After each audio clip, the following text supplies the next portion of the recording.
Welcome, in front of me is a Neffos X9 and today I'll show you how to go through the setup process of the device. So when you first boot it up, you will be presented with the welcome screens and select the desired language, as you can see right here from the list. I'm gonna stick with English and then just tap on the arrow. I'm gonna skip the SIM, I don't need it really.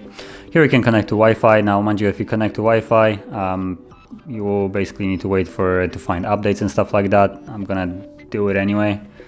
And also you will get the ability to actually sign in automatically into the Google. But if you don't connect to it, it will not do this, and also you will not get the option to log into Google. So let's wait for this process to actually finish.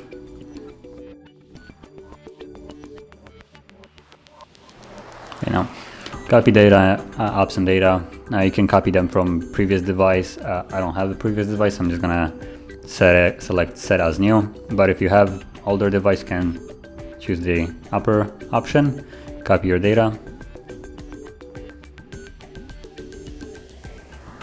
And here's the option that you can sign into Google. You can also skip it, or if you don't have a Google account, you can always create one. I'm gonna sign in with an existing one.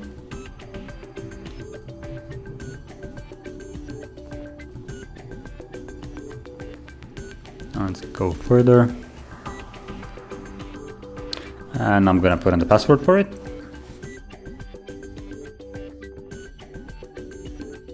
Okay, so once you log in, you will be taken to the terms of service of Google. And from here, all you need to do is tap on I agree. You can also tap on the terms of service to read it.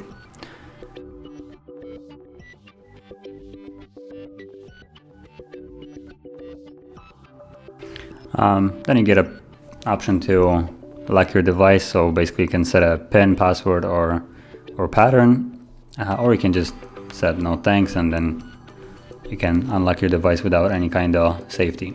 So skip it. You can also add a fingerprint in the back. Now, if you skip the previous step and you want to add a fingerprint, it will take you back, and because you need to have other ways of unlocking the device apart from the fingerprint. Just gonna set again no thanks. Then you also have a face unlock, which will basically do the same thing as fingerprint. So let's go no thanks. Your Google Assistant, so next. And you can set it up. I'm gonna skip it actually. Let your assistant use what's on your screen. You can check it on or off. And keep it as default. And then Google services, backup, and other stuff, you can disable them or enable them. All of these options can also be found in the settings later on, so if you want to disable something later on, you can always do that. Let's tap on I agree. Anything else, you can log into Google account, or Gmail, so like that. I'm already logged into Google, so it should be automatically connected. And again, terms of service, so I agree. And we're basically done, so start using your phone. And as you can see, we're on the home screen, finished with the setup. So that is how you would set up this device, and if you found this video helpful, don't forget to hit like, subscribe, and thanks for watching.